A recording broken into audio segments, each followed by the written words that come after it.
Welcome to the Save the Frogs World Summit, Day 2, 2022. We're going to start this off with Paul Morton, author and illustrator of Bug Belly. Paul, take it away. Thanks, Curry, and thanks for having me here. I'm really proud to be part of this World Summit. A big hello from the UK. My name is Paul Morton. I'm an illustrator and designer, and more recently, author-illustrator, as I've got these two books out featuring Bug Belly, the hungry frog. Bug Belly, Babysitting Trouble came out first, right in the middle of COVID, which was unfortunate timing. But it did force me online to do lots of interesting things that could be downloaded online for schools. Bug Belly Babysit Froggy Rescue came out last year. These books are categorized as early readers. They're 96 pages, fully illustrated. So any of you out there that have got children approximately aged 5 to 8 years old, just starting to learn, confident learning readers maybe by themselves, then these books should be perfect for them. And there's a Turkish version as well. So if they're learning to read English in particular, but there's a Turkish version and we're working on some other foreign sales rights. And I'll either give you details of how to get those later, or maybe Kerry will pop them in the chat box as I'm speaking. I've always been interested in frogs ever since it was my nickname at school. Morton Frog, that was my nickname. So it started me being interested in frogs, collecting frogs, drawing frogs. And I named my illustration and design studio Hot Frog Graphics. And either by design or coincidence, over the years, I've worked on lots of frog-themed projects. I've done children's frog board games, created frog characters for branding, for promotions and logos. I've done posters, T-shirts, postcards, greetings cards, lots and lots of frogs. But these two books are the first two that I've both written and illustrated. And although I've billed this short 15-minute session as a break from the serious stuff, which of course it is, I would like to think, and I hope, that underpinning my stories, there's a general message to children about an appreciation for nature in general, and a love of frogs in particular. And I've tried to support this by creating lots of free online downloadable resources, froggy resources. And I'm going to show you one or two of those later as well. And there'll be links to all those where you can get hold of them for either schooling or for parents at home. So I'm now going to share screens and introduce you to Bug Belly. And if that is working, you should see Frogs Are Amazing. That's the title slide from a presentation that I do when I go into schools or Zoom into schools. I pick a frog from every colour of the rainbow, and then we can talk about it, find out where in the world they come from, are they endangered, what size they are, what they eat, etc. I'll show you a little bit about that later. And that little red frog on the pencil is my business logo. That's Hot Frog Graphics logo. Those are my two books, published by Five Quills in London. And there's Bug Belly, a very hungry frog, some might say even a greedy frog. He's always looking for his next snack. But he's also an ingenious frog, because when he gets himself into problems and difficulties, he's always got a really cunning plan to escape. This is where Bug Belly lives. As you can see, there's top pond, and that's where all the little froglets are and the frog spawn. With any book, children's book and adult books, you need a problem for the hero to solve. If there's no problem, there's no drama. And if there's no drama, there's no interest in the story for your readers. So I thought, what's the biggest problem I can create for Bug Belly? And I thought, what if all the water drained out of top pond? You can see he couldn't get them into middle pond because there's a very hungry pike, old snapper, lurking. So he's got to get them down into bottom pond. So that's his big problem. But thwarting him in his endeavours are the baddies. And apologies to any frog-loving herpetologists. I've fallen into the cliche of making the snake one of the baddies. She, Sneaky Snake, is one of the bad guys, always looking to try and catch a little froglet. But there's also Heron and the pike, Old Snapper, trying to stop Bug Belly from getting to where he needs to get. I'm not going to read verbatim like I might do to schools. I'll just give you a broad idea of the beginning. This is the first book. babysitting trouble. Bugbelly was slapped awake by a slippery slop to the side of his face. It felt like being hit by a ginormous jelly. And before he had time to wonder what was happening, there was a second splot and a third splat. He was surrounded by hundreds and hundreds of shiny black blobs, jiggling and giggling like a sea of black jelly beans coming to the boil. "Come on, Uncle Bugbelly, wake up, wake up. We want to play," the tadpoles and little froglets shouted. "Ah, now I remember. Today it's my turn to babysit," Bugbelly grinned. "Okay, you lot, gather round. First, let's make sure everyone is here." Bugbelly started to read out names. There were a lot of names.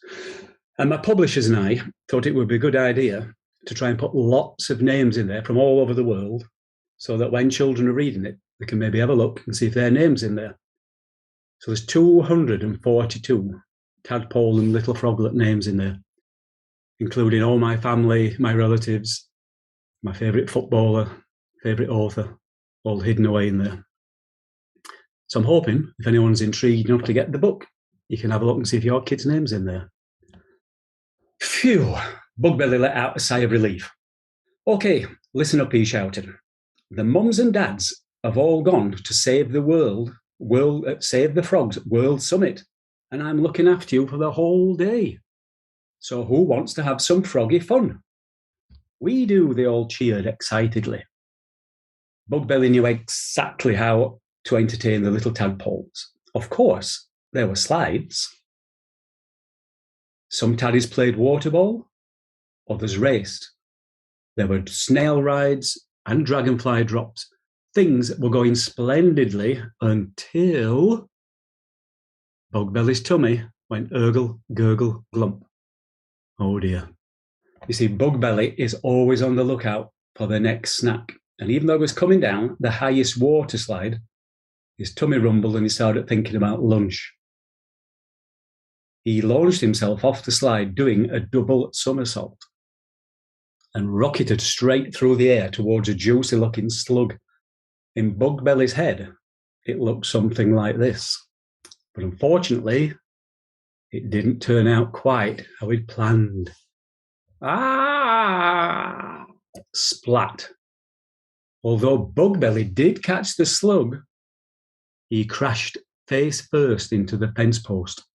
And that fence post had been holding some rocks around the edge of Top Pond. Those rocks were holding water into Top Pond, and now they weren't. There was a gap, and water started gushing out. Top Pond was emptying. Bugbelly gulped. He realised this was a disaster. And as I explained to the little children, the tadpoles had not yet grown their back legs, so they can't hop and run and escape. And with no water in the pond, they can't swim. Excuse me. So they would be stuck in the pond, helpless.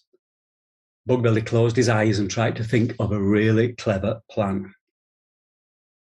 But then his 3 little nephews and nieces started questioning him. "What happened to the water in Top Pond?" "Never mind about that right now," said Bugbelly. "This is serious." "Well, why can't we go into Middle Pond?"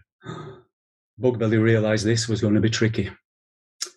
"Well, you see, in Middle Pond," continued Bugbelly, lowering his voice to a serious whisper so that even Splish and his friends suddenly went quiet, "there lives the most evil, angry fish you'll ever meet, Old Snapper. He would gobble up you young froglets for starters, swallow me whole for mains, and top it all off with tadpole pudding." And there you can see the little froglets imagining Old Snapper's menu.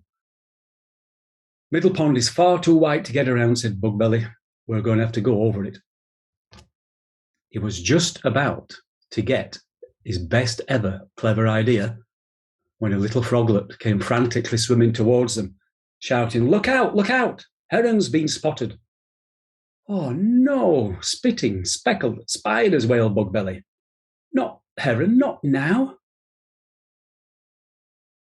But you can trust Uncle Bugbelly to come up with a clever idea.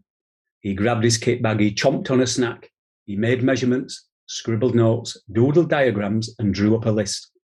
And then, in a burst of bug belly brilliance, he got his best ever clever idea. So clever, it has to be split into 3 parts just to fit it into this book. And we're jumping ahead a little here, but I really enjoyed creating these plans for Bug Belly.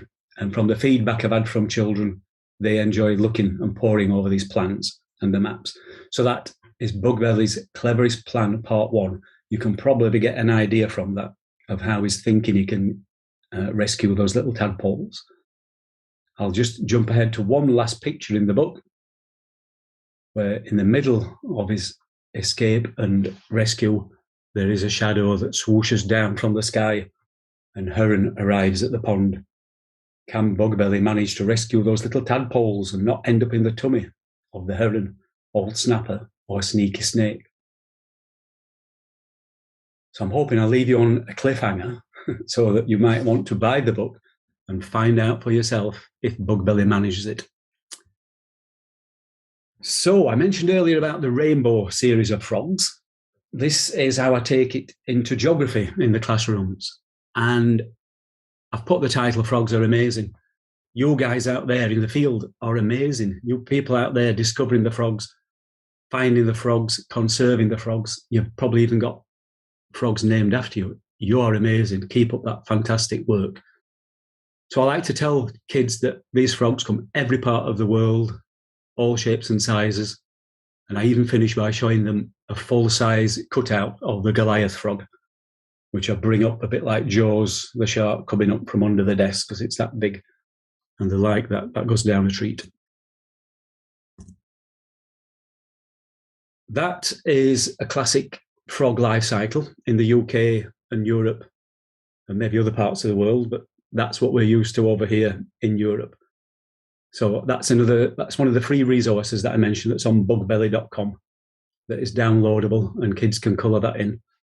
And there's different bits of artwork they can download.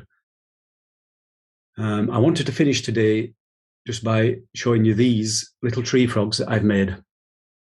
So widening frog awareness more than the UK, the iconic red-eyed green tree frogs and the other little green tree frogs are always popular. So I've got a YouTube video of how to make these. There are 4 at the moment to collect. So you can download the 4 coloured sheets like that. There's an instruction A4 sheet with each one. So kids can download it, colour in the body part, stick them together and make their own little collectible tree frogs. And as you can see, top left, there's a little tab that helps the frog sit up. And that's got information about the frog, where it comes from in the world. And all those are available on bugbelly.com. So please feel free to download and make use of those. If any of you would like the books, then I'm a lover of independent bookshops, but globally, I'm thinking worldwide today, I think the best bet is Amazon USA. And there are links on my profile page, and maybe Kerry will post those links. I put in all the links for the books and also a YouTube video, your email address, your websites, and I'll add to it hot.frog on Amazon. Hot.frog. Brilliant. Thanks for that. I will just stop sharing. Back to me. And I'll just show you that I've actually got some of these little frogs that already made and cut out. That's about the size of them. Nice. All right. Thank you so much. Fabulous art.